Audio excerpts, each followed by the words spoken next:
Hello，各位好，我是 Revision Lab 修整所的阿修，欢迎来到我的频道。今天我们要来拆解一个非常具有争议性，但也绝对会颠覆你思考框架的宏观议题。大家在日常生活中应该都看过这类的新闻报道吧？某个科技业巨头或者跨国企业的亿万富翁，又捐了几十亿美金给慈善机构，或者是极度高调的成立了某个以自己名字命名的基金会。面对这类消息，我们一般大众通常会有两种截然不同的反应。第一种是觉得这些企业家真的非常有社会责任感，愿意回馈社会，非常令人敬佩。但另一种反应则是眉头一皱，觉得这一切不过是有钱人在洗白形象，进行大规模避税，或者根本只是一场精心策划的公关大秀。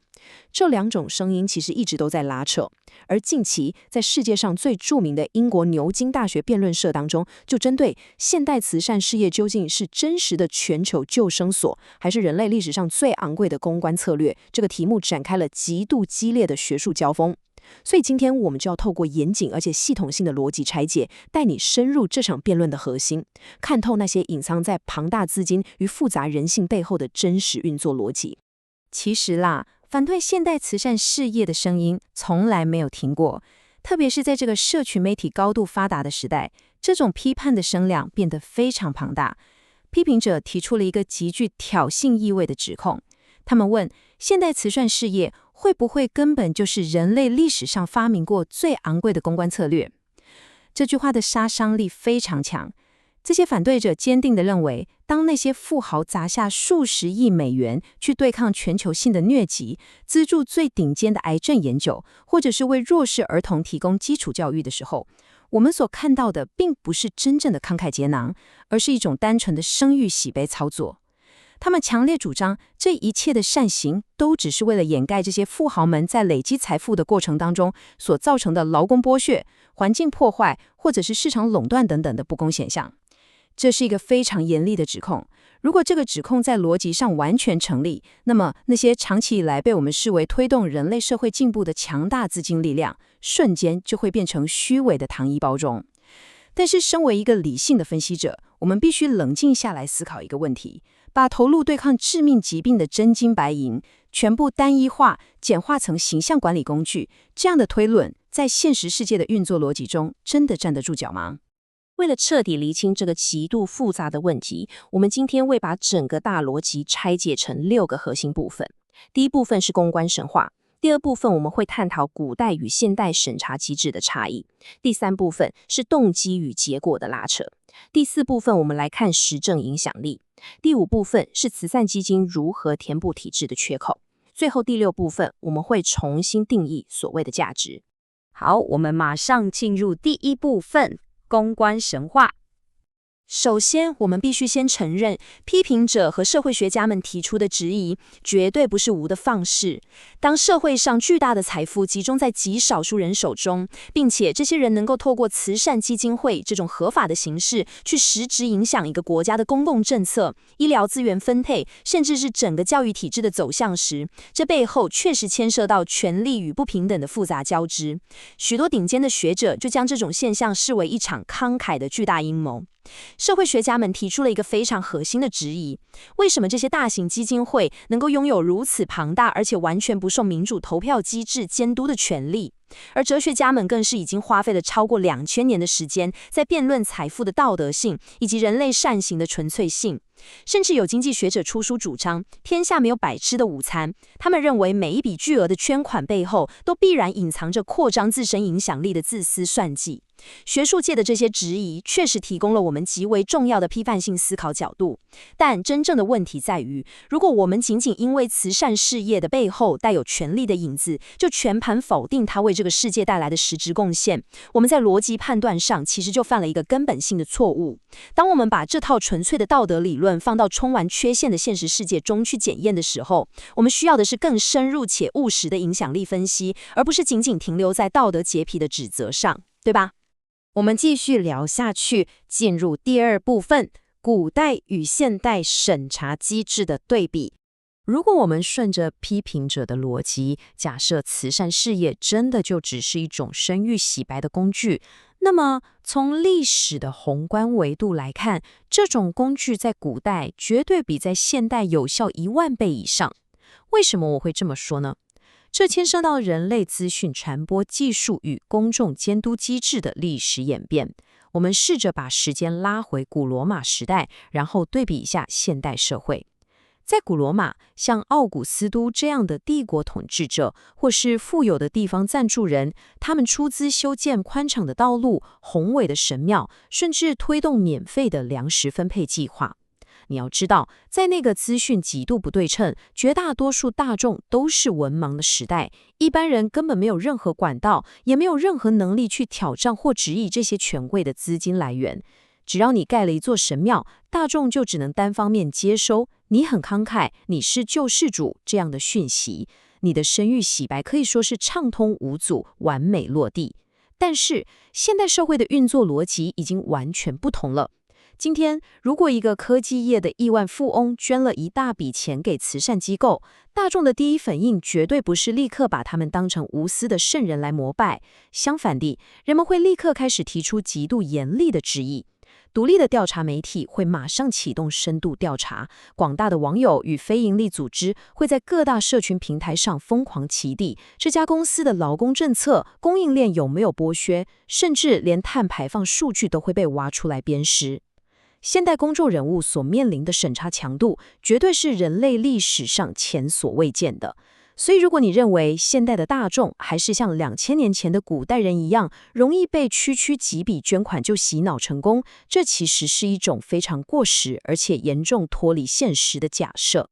为了让大家更精准地理解这个概念，我们来看看一个非常经典的历史案例。著名的罗德奖学金创立者塞西尔·罗德斯的历史两难困境。罗德斯在历史上是一个极具争议性的人物，他在19世纪末累积财富的手段，冲浪了残酷的帝国主义扩张与对殖民地劳工的血腥剥削。我们绝对可以，也绝对应该用最严格的标准去强烈批判他当年累积财富的不公不义。但是，这其实并不妨碍我们在现代社会中务实的去利用他所留下来的庞大历史资产，去设立奖学金，为整个世界培养出无数顶尖的医学、科学与政策人才。这就是财富累积的历史清算与现代资源的实际分配在逻辑上的完美拆分。现代社会的成熟运作逻辑应该是这样的：做慈善并不会赐予任何捐赠者一张声誉或免权的免死金牌。富豪捐了钱，我们拿这笔钱去解决棘手的社会问题，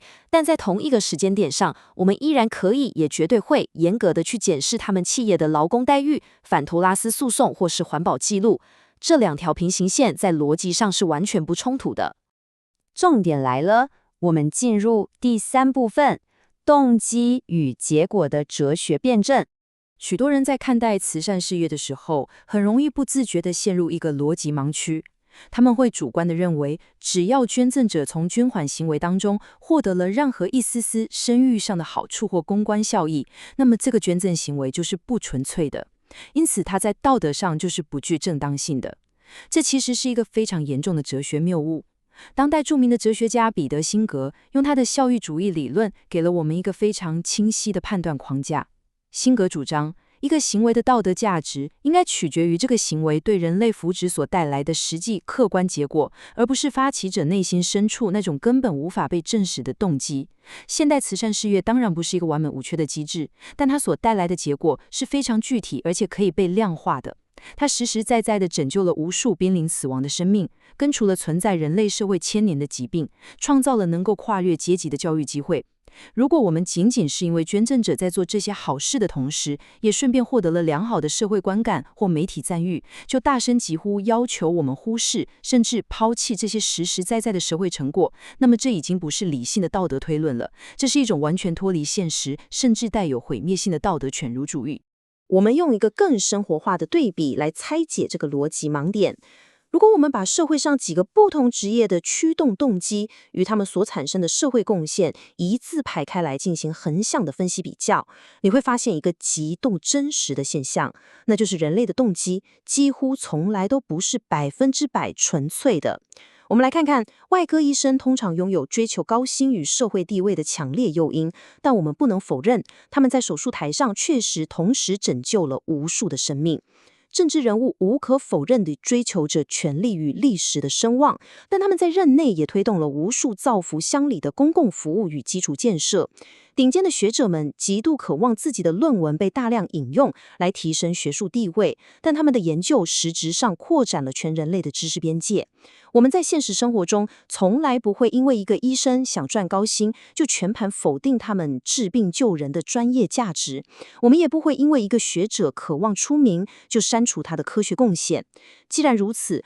我们究竟凭什么因为慈善家获得了公众的好感与名声，就去彻底抹杀他们为全球最棘手的社会问题提供庞大资金解方的实质贡献呢？要求慈善家必须是毫无私欲的圣人，否则我们就拒绝他们的钱，这在现实中是完全双重标准的荒谬逻辑。简单整理一下刚刚的内容，我们在逻辑与哲学的层次上已经彻底破除了动机纯粹性的迷思。现在我们进入第4部分，实证影响力。让我们直接摊开最硬核的客观数据来检验真实的影响。如果慈善真的只是一场虚有其表的公关大秀，那么它所产生的现实影响应该会是非常微弱、表面而且短暂的。毕竟我们都知道，买公关新闻只需要几百万美金就绰绰有余了。但只要我们深入分析全球的公共卫生数据，得出的结论恰恰完全相反。我们以全球知名的比尔与美琳达盖茨基金会为例子，根据统计，他们已经在实质的全球健康倡议上承诺并且投入了超过500亿美元的巨额资金。500亿美金啊，各位，这绝对不是一个单纯用来买电视广告或发送几篇公关新闻稿的预算规模，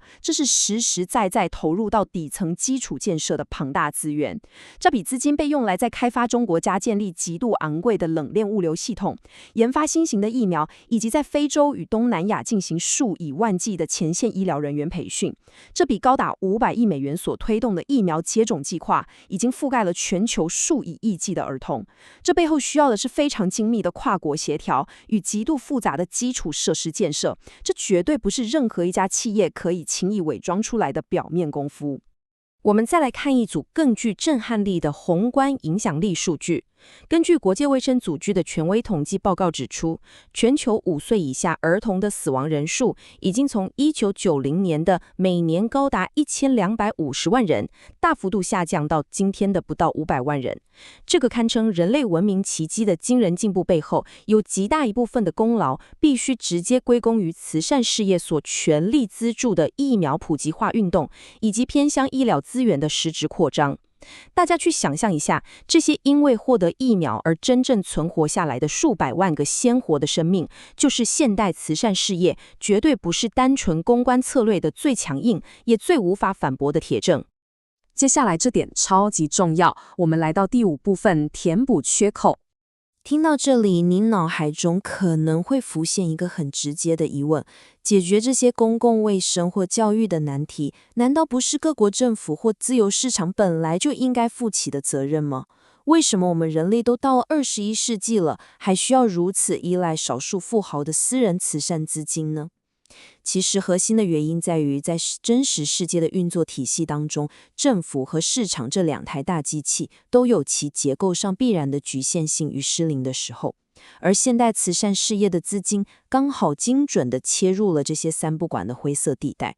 我们来深度拆解一下这个三角关系。首先，我们看市场机制。自由市场的本质是由投资回报率来驱动的，所以那些主要发生在热带贫困国家的被忽视的热带疾病，例如疟疾、结核病或是昏睡病，因为当地的患者根本付不起高昂的专利药费，跨国制药厂在精算之后，发现缺乏足够的投资回报率诱因，自然就不会把宝贵的研发资源投入在这些疾病上。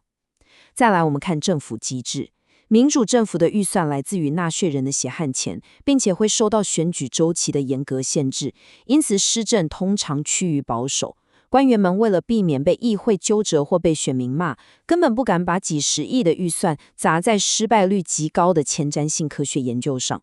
这时候，慈善资金就成为了完美且无可取代的桥梁。慈善资金最大的优势就在于，它不需要对股东的短期利润负责，它完全不追求财务上的投资回报率，因此他们能够承担极高，甚至接近必然失败的风险，去精准填补市场和政府双双放弃的创新真空地盖。这个互补机制最成功的历史案例之一，就是全球根除小儿麻痹症的伟大倡议。在大量且持续的私人慈善资金强力挹注与支持之下，结合了各国政府在地的执行力，全球小儿麻痹症的感染病例目前已经成功减少了超过99%。这是一个纯靠商业市场机制绝对无法达成的奇迹，因为派医疗人员翻山越岭去为偏远地区的儿童施打疫苗，在财务报表上根本没有任何商业利润可言，甚至可以说是一门绝对赔钱的生意。只有不需要回报的慈善资金能扛起这个重担。为了让你对这种高风险承担能力有更深刻的共鸣，我们来看一个生医领域博士研究员的真实处境。在全世界最顶尖的科学实验室里面，有许多可能改变人类未来的突破性化学或生医实验，初期的失败率往往高达99%。传统的政府科学研究补助单位为了确保年度的结案报告好看，对得起纳税人，根本不可能拨款给你去做这种几乎注定会把钱烧光又拿不出成果的极端实验。但是像盖茨基金会这类的私人慈善机构，他们愿意买单，他们愿意为这些科学家支付那些极度昂贵，动辄数十万美金的化学试剂与超级电脑的运算费用，因为他们深刻理解一个硬道理：科学的重大突破往往就藏在那1%的微小成功机遇里。慈善资金在这里扮演的角色，早就已经不再只是单纯的弱势救济了，而是承担极端风险的全球创新引擎。最后总结今天的前面5个重点，我们进入最后一部分，重新定义价值。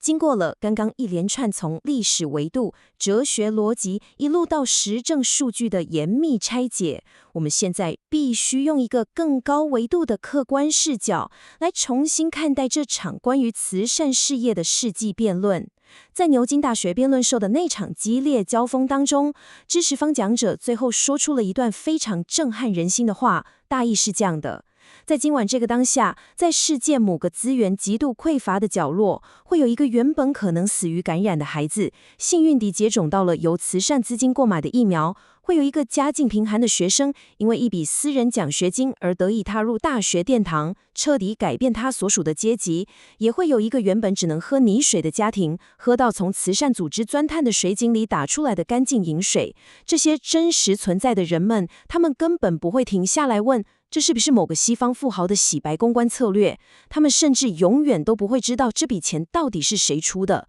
他们只知道一件事，那就是这个残酷的世界还有那么一点点人在乎他们，愿意伸出援手帮助他们。在一个充满着疾病、贫穷与无数苦难的现实世界里，如果我们仅仅是因为捐赠者会连带获得好名声，或者因为他们过去的商业行为不完美，就高傲地拒绝或鄙视这些能实质救命的庞大资源，这绝对不是什么伸张正义的道德表现，这是一种极度冷血、只顾着成全自身道德优越感的残酷忽视。